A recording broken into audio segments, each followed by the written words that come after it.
Chapter 6. Logic versus Cunning. Required reading.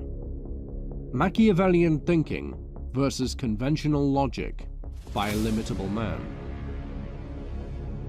A quote from Illimitable Man. Logic is antithetical to cunning. That which is conducive to logic and that which is conducive to cunning are antithetical.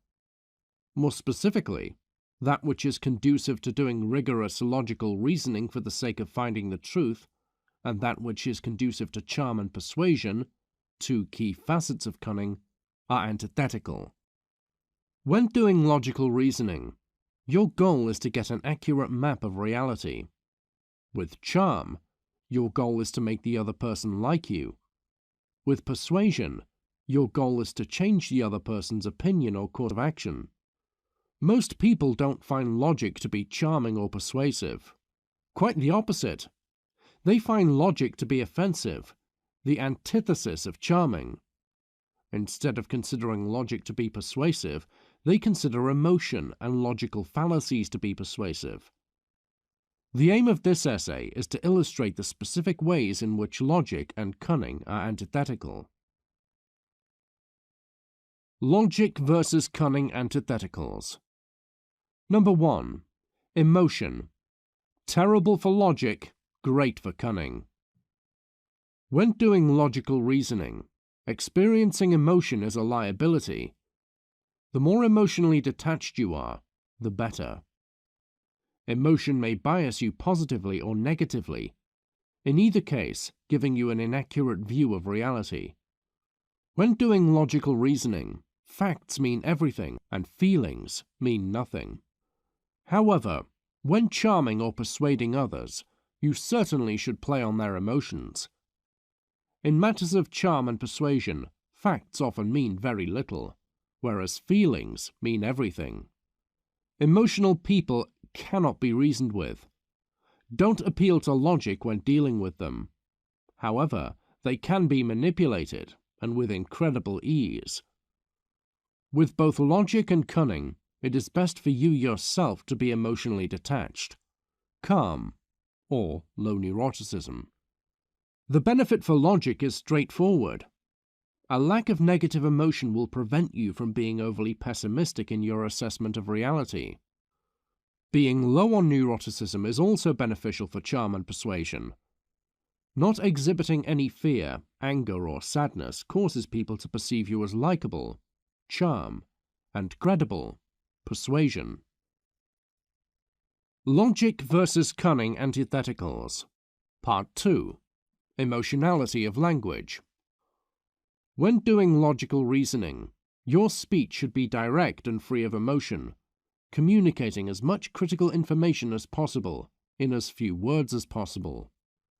When charming and persuading, it is wise to make your language emanate emotion, and it is often wise to communicate your point indirectly. Using more words than is absolutely necessary may help with this.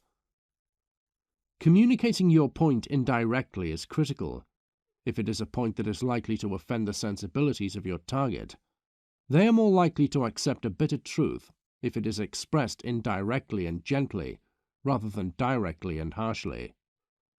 For an example of the type of language that is conducive to logical reasoning, see the writings of Wall Street playboys.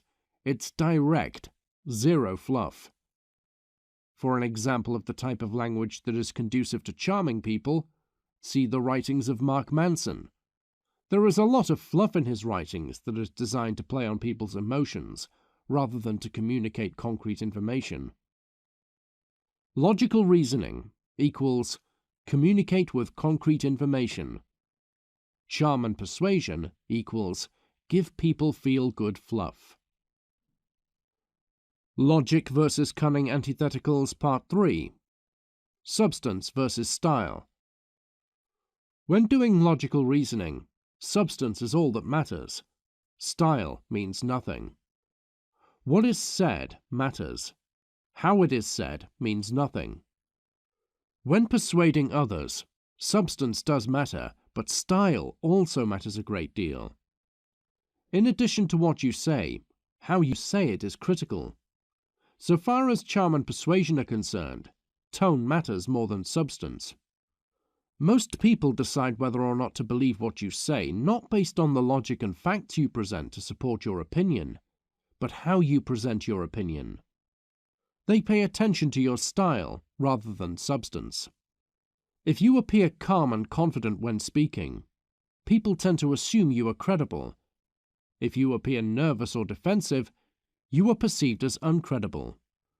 All of this is the case, regardless of whether what you are saying is in actuality true or false. Logic versus cunning antitheticals, Part 4. Statistics versus anecdotes. A quote from Illimitable Man. Cunning and rhetoric almost always triumph over logic, fact and statistic in matters of persuasion. End quote.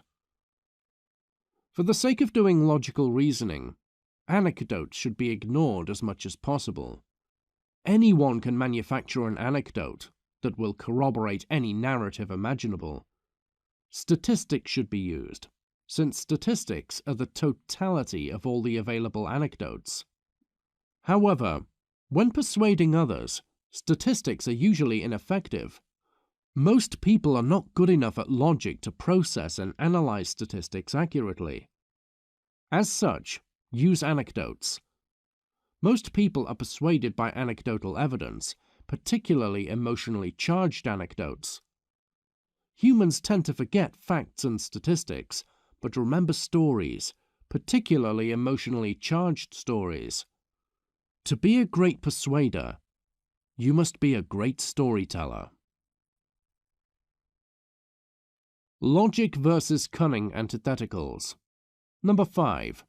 Straight talk versus power talk. A quote from Plato. No one is hated more than he who speaks the truth. End quote. Straight talk means saying what you actually think. Power talk means not saying what you actually think, but instead regulating your speech based on who you are talking to. For the sake of logical reasoning, straight talk should be the modality used. Your goal is to find the truth. Blunt, direct language is most effective if the sensibilities of others are offended, or even if your own sensibilities are offended. It means nothing. For the sake of charm and persuasion, power talk should be the modality used. Saying what you actually think is most likely counterproductive, since what you actually think is likely to offend a great many people. Instead, regulate your speech and tell people what they want to hear. Charm. When persuading, formulate what you want to say in a way that will appeal to the biases and sensibilities of the person you are trying to persuade, even if you don't actually believe everything you say. Logic and charm are directly antithetical in the sense that when doing logical reasoning, your goal is to find the truth, and the truth of most important matters is ugly. In the words of Illimitable Man, reality is not politically correct. If you tell people truths that are ugly, they will not be charmed by you. They will dislike you.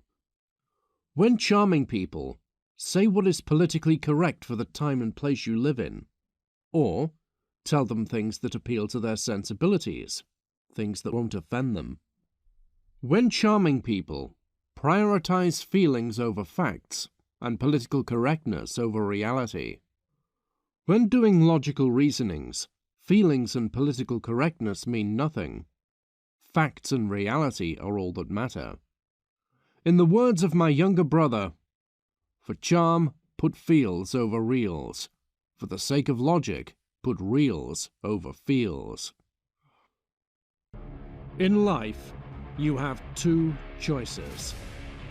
Be an ignorant fool or a brilliant strategist. Buy the audiobook now to learn how to be the latter. Scroll down to find the link in the description. Click on the link. Purchase it now. Listen to the entire audiobook from start to finish. Then, Watch your life transform.